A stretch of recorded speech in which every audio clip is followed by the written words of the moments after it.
बिहार और मिथिलांचल की हर खबर देखने के लिए यूट्यूब चैनल सर्च करें, सब्सक्राइब करें और बेल आइकन दबाएं।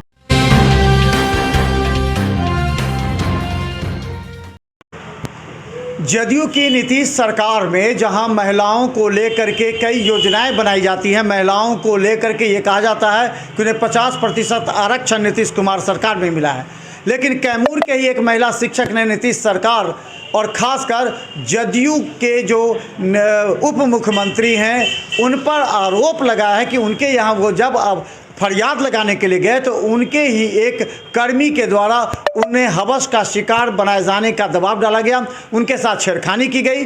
हालांकि ये आरोप लगाते हुए आज वो राजद कार्यालय के सामने मीडिया से रूबरू होते हुए कहा कि उनके साथ जो वीडियो है वो भी वायरल की है उसने, और उसमें किस तरह उनके जो रेणु कुमारी हैं उप मुख्यमंत्री, उनके एक गार्ड के द्वारा उसे लोभ दिया जा रहा है, क्या तुम्हारा सारा काम हो जाएगा। देखिए एक रिपोर्ट पटना से।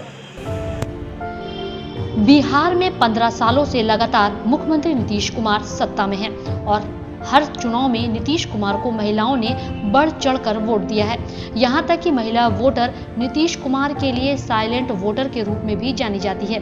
लेकिन इस सुशासन की सरकार में जब एक महिला जिसका नाम कुमारी लता रंजन सिंह है वह बिहार के डिप्टी सीएम के पास अपनी फरियाद लेकर जाती हैं तो वहां डिप्टी सीएम के पीए महिला से अश्लील हरकत करता है और काम करवाने के बदले पीड़ित महिला से यौन शोषण करना चाहता है। वहीं आपको यह भी बता दें कि जब पीड़ित महिला डिप्टी सीएम से मिलने गई तो डिप्टी सीएम रेणु देवी भी महिला को दलित महिला कहकर अपने आवास से भगा दिया। वही महिला कैमूर जिले में हाई स्कूल की टीचर है। गौरतलब है कि पीड़ित महिला ने बताया कि वह अपने लंबित वेतन भुगतान की मांग के लिए डिप्टी सीएम के पास गई थी।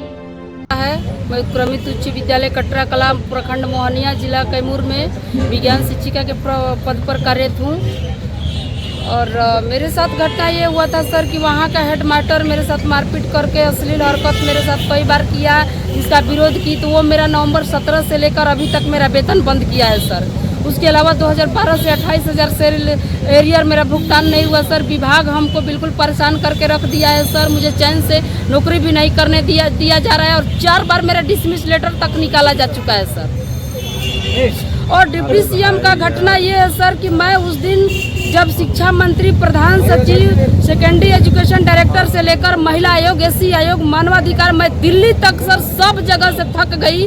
मैं हाई कोर्ट BCWJC की अभी मैं कंटेम्प्ट भी फाइल कर चुकी हूँ जिसमें वेतन भुगतान का आदेश भी हो चुका है, फिर भी हेडमास्टर नहीं कर रहा है और आज मैं भूखे मर रही हूँ सर खाने बिना, लेकिन कोई विभाग नहीं। तो इस संबंध में मैं डिप्टी सीएम के यहाँ मैं गई थी सर। डिप्टी सीएम बिहार की जो है रेणु देवी के यहाँ मैं गई थी, चूँकि वो महिला है तो मुझे लगा कि महिला के चलते हुए मेरी मैटर को बेटर से समझेंगी और मुझे न्याय दिलाएंगी। लेकिन सर मुझे ये नहीं पता था कि मुख्यमंत्री और उप मुख्यमंत्री के यहाँ भी एक महिला दलित जाती है न्याय के लिए और उसके साथ किस तरह का जघन्य और घृणित कार्य उनके पीए द्वारा किया जा रहा है। तो ये मुझे लग रहा है सर, मुझे पूरा विश्वास है ये मेरे साथ पहली घटना नहीं हुई है। ये कई बार महिलाओं को काम कराने का प्रलोभन देकर यहाँ तक कि हमसे 1.5 लाख रुपया घूस भी मांगा गया पीए द्वारा कि आप 1.5 लाख रुपया दीजिए, मैडम को घूस देना है तब आपका 4 महीना का वेतन का भुगतान होगा सर। तो मुझे पहली बार ये शौक लगा कि यहाँ भी मुझे घूस देना पड़ेगा और काम के बदले देखिए किस तरह से वो बोल रहा है सर इस वीडियो में कि हमारे ही हाथ में मैडम के सब कुछ है, मैडम ही चाहेंगी तो आपका काम होगा, नहीं तो नहीं होगा। तो इस तरह से महिला को किस तरह से विवश किया जाता है, तो मैं इस चीज को कहूंगी सर कि आज मैं इस जगह पे ना आती ना मेरे साथ इस तरह का घटना घटता। वहाँ क्या घटना हुई थी, क्या नाम घटना हुआ सर? वो उनका पीए जो है संजय कुमार सिंह सर हमको गेस्ट रूम में बैठाता है और बैठाने के बाद काम का प्रलोभन देकर मेरे साथ अश्लील हरकत किया। इसके बाद गेस्ट रूम का कुंडी बंद कर देता है और कुंडी खोलकर जब मैं बरामदे में जाती हूँ, ये बरामदा का ही मेरे पास वीडियो है सर, आप लोग देख लीजिए। बरामदा में हमको कैसे खींच रहा है दोनों हाथ से, हमारा बैग गिरा दिया, मेरा मोबाइल भी छीन रहा था जब वीडियो बनाने लगे और हमको पूरा जोर जबरदस्ती करके खींच रहा है। और वीडियो में आप उसकी स्पष्ट आवाज को सुन सकते हैं जिसमें कह रहा है कि हमारे साथ गलत करिए, हमारे हाथ में सब कुछ है, हमारे साथ होटल में चलिए तभी आपका काम होगा, आपको विधायक मंत्री के पास जाना होगा। यानी हमको वेतन भुगतान करने के लिए हमको डिप्टी सीएम को घूस देना पड़ेगा।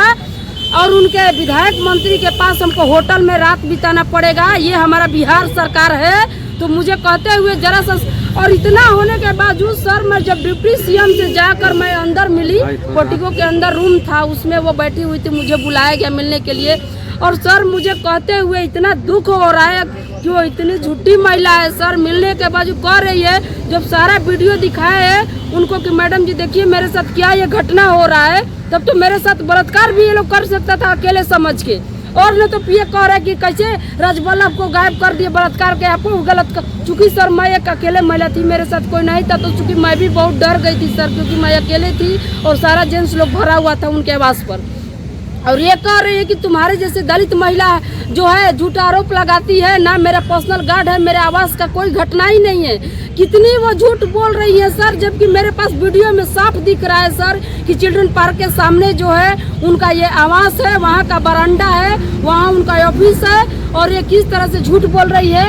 अभी 3 दिन से सर हमारे मोबाइल पे कई गो अननोन कॉल से हमारे पास धमकी आ रहा है कि उनका भाई जो है हिस्ट्री शूटर है, आपके साथ मर्डर करवा देगा, आपका हत्या करवा देगा, आपको नौकरी से बर्खास्त करवा दिया जाएगा। तो ये पहली बात नहीं है सर। विभाग हमारा, लेकिन डिप्टी सीएम इस बात को नकार रही कि वह उनका आदमी नहीं है। मैं तो चाहती हूँ सर कि आप लोग जांच इसमें बैठाइए, जांच SIT जांच हो, खुद दूध का दूध पानी आ जाएगा। हमारा बिहार का 15 करोड़ जनता तो जाने कि हमारा मुख्यमंत्री कितनी झूठ बोलती है सर, कितनी बेशर्मी से वो झूठ बोल रही है कि महिला जाती है सर उनके आवास पर और कहती है कि महिला को हम जानते नहीं है, पहचानते नहीं है। मेरे आवास का घटना नहीं है तो मैं किससे मिली थी सर? क्या मैं उनके आवास पर उनके भूत से जाकर मिली थी सर? मानते कि महिला जो है ये बात सच कह रही है सर। आज मेरे पास तीनों साक्ष्य के रूप में ऑडियो है, वीडियो है, मैसेज है, सारा सबूत है सर। आगे क्या करेंगे? आगे क्या करेंगे? क्या चाहते हैं? आगे मैं यही चाहती हूँ सर कि आप लोग के माध्यम से मुझे न्याय मिले, उसके ऊपर FIR दर्ज हो, तत्काल उसको अरेस्ट किया जाए, उसको जेल भेजा जाए। और मेरे साथ जो मेरा वेतन भुगतान जो रुका हुआ है वो मेरा वेतन का भुगतान किया जाए, क्योंकि आज मैं भूखमरी के कगार पर हूँ। मैं कैमूर जिला से आई हूँ सर।